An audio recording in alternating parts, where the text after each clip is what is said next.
I greet you in the mighty name of Jesus Christ. I want to talk about hindrance to communication in marriage. Hindrance to communication in marriage.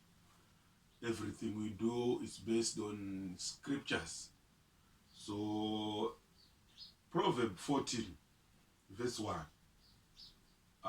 The wise woman builds a house, but the foolish pulls it down with her hands. He who walks in his uprightness fears Lord, but he who is perverse in his ways despises him. In the mouth of a fool it's a rod of pride, but the lips of a wise will persevere them. So a tongue, words destroys marriage. Destroys marriage, so we must be very careful in our words, the way we communicate in our marriage. We don't just talk. If you love your husband, if you love your wife, you must have a good communication. So I've got 16 points, 16 hindrances to communicate. There are some hindrances, obstacles, which I want to talk about. Number one, don't apologize and say but. Don't apologize and say but. If you apologize, just make sure if you say sorry, then you say sorry. There are other people who do not know how to apologize. If you talk to him or to her, she will be very rude. But at the end of the day, that thing you are talking about, you see that person changing. That is a problem of a pride. It's a pride in marriage. So it's a weakness. You must work out of your behavior. If you mean sorry, don't say but, or to give an excuse, which is bad. Which is bad. So be very careful. Be very careful. A lot of marriage, they are being destroyed because of certain lack of good communication. A lot of obstacle because of talking. They don't know how to talk. They always be rude, reckless words which are defiling.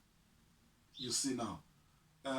Don't defend yourself in your marriage. Don't defend yourself in your marriage to be like a lawyer, advocate, where we don't have an advocate in marriage. Conflicts which are not constructive. Be a constructive person. Number two, words not used in communication. I will separate with you. I will divorce with you. I'm going to chase you. You say your wife is ugly. Your husband is not educated. You see now, you are not educated. I'm better than you. Those are not lovely words. Use good words. Respect each other. How can you say, I will divorce you, the person you love? Which means you are lost. You are really lost. Come back to your normal sense. I will divorce you, I'll go. Wherever you say you divorce, God hates divorces. Wherever you say you divorce, you are going to meet another man. Because God said it is not good for a man to be alone. Or a wife, you must find your own husband. So wherever you go and meet someone with another different character. So be very careful. Just work out your behavior. Work out your behavior. It is difficult for you to retract it. There are words, if you beat someone, sometimes it's better. Because you just hear pain, just a little, but words stay in heart. So be very careful. Number three, great discipline, self-control. great discipline. Discipline yourself. If you know that you want to be married, you are married. Discipline yourself. You must have a self-control whatever you are doing. It doesn't matter you sometime when you are chatting, you prefer a television, we are discussing a constructive issues. But you start to chat on phone, chatting with people, or watching television, reading newspaper, and you say, I'm listening, I'm listening, I'm listening. You are not disciplining yourself, which is very, very, very bad. That preference to respect or to respect yourself on more than your husband, more than your wife, which is bad. So repent there. And marriage is step by step. Marriage is step by step. Yes, it's step by step. It won't be good one day. You go step by step for a happy marriage.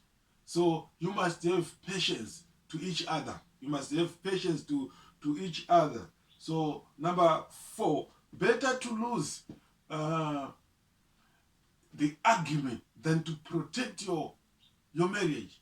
There are people who have got problem or pride. They don't want to lose an argument, or you are discussing someone. You are like an advocate, as I said before. We don't have an advocate. If you are a lawyer, you are a lawyer. At work, if you come home, you do what God said. If you are a teacher, you are a teacher at school, not at home. Manager at work. When you come home, come and submit yourself to your husband. That's why you see a lot of people, they want 50-50. They want 50-50. That's why you see a lot of divorces. That's why you see a lot of divorces. Number 5, explode in anger. Answering in explode. You see, how do you communicate when you want to talk? Insult each other in front of people.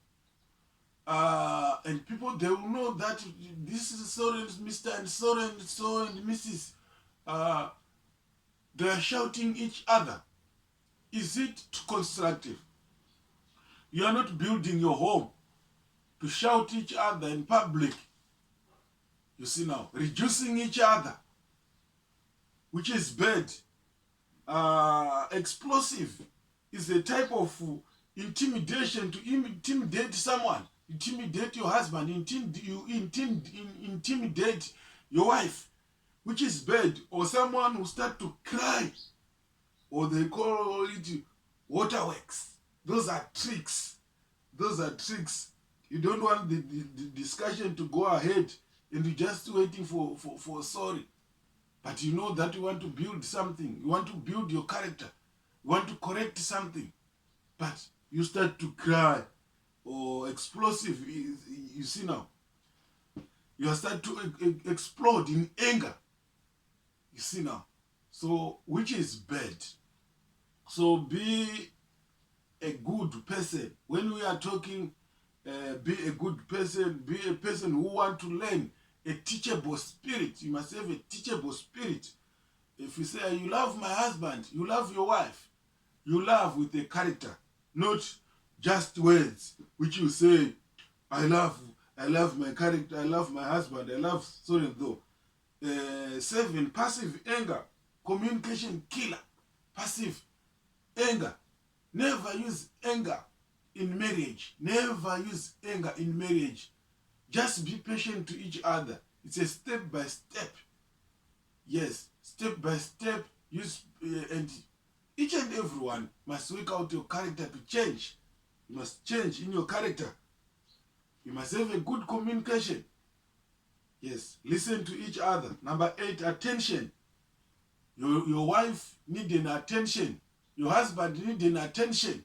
You can start to play with a phone, with a cell phone, but you are talking. It's a hindrance. You know, it's boring. You see, sometimes that's why you see other people.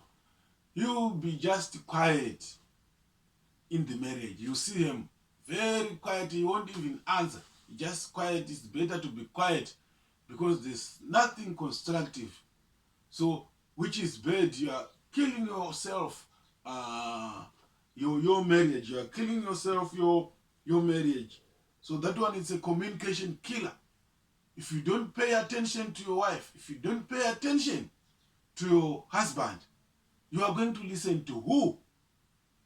Next door, your relative, your sister, your brother.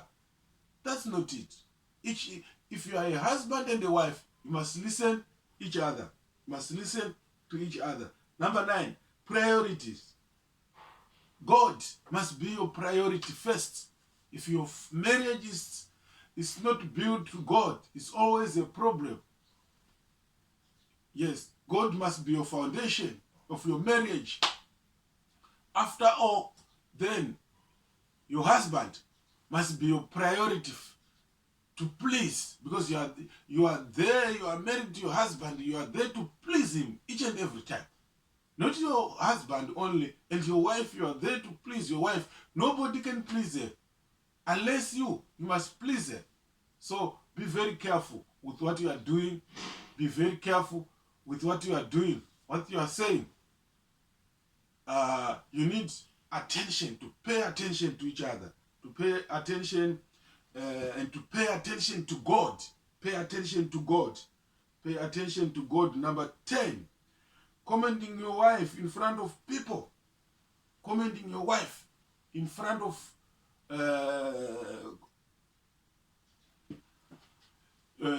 people. Commending bad comments. Or you commend someone's wife in front of your wife. Why you commend someone's wife? You must commend your wife. She'll be jealousy. Or commending someone's husband. This daddy is better than you. Do what daddy so and so is doing, which is bad. So be wise. Be wise. Whatever you are doing, be wise. Whatever you are doing, don't do that. It kills your communication. How can you commend someone's husband in front of your husband? Someone's wife in front of your wife, which is bad. Do something which is constructible. Then number 11, harboring offense. Harboring offense. So don't harboring offense. You must have for a forgiving spirit.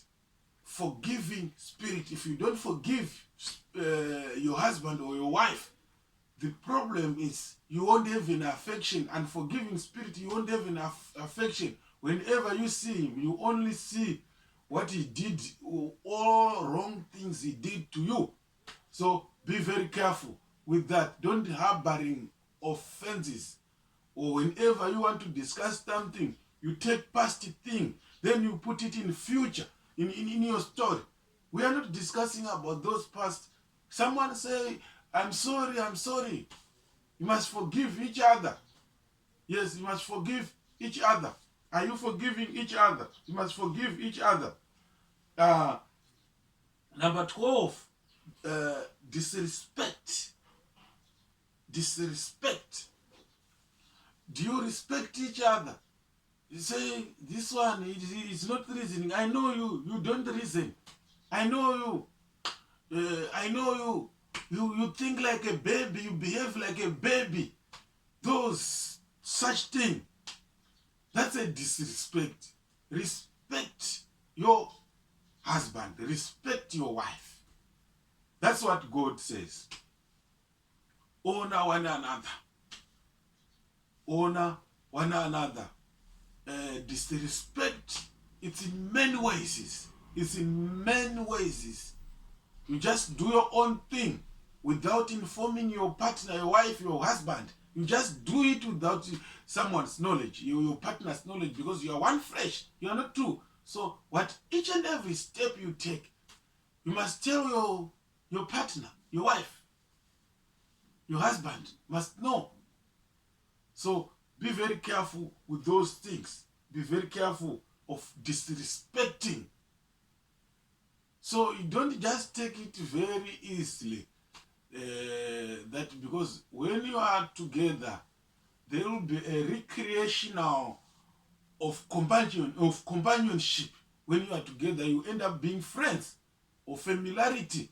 But that thing, it doesn't remove your respect to your wife. It doesn't remove your respect to your husband. So be very careful with those things. Be very careful. Number 13, never tell your wife to shut up. Whenever you want to discuss something, she will be quiet because you tell her that shut up, or you tell your husband shut up, which is bad. How can you tell your wife to shut up? Maybe it's not sensible what he's talking about, but find a good way, a lovely way, a general way to solve the problem, or to tell her in a good way. That's the meaning of love. If you say you love someone, you don't use bad words, abundance of words. You don't do that. But you just use good words. You just do good words. Be constructive. Be constructive whatever you are doing. Be constructive whatever you are doing. Number 14. Never argue in front of people. It kills. That you show that your wife, she doesn't think, your husband, he doesn't think. You see now, why do you argue in front of people to your wife? After that, you go in one blanket. Your wife is like you, your husband is like you. You don't have to argue in front of people that I don't care. That spirit of I don't care kills a lot of marriages. A lot of marriages, I don't care, I don't mind.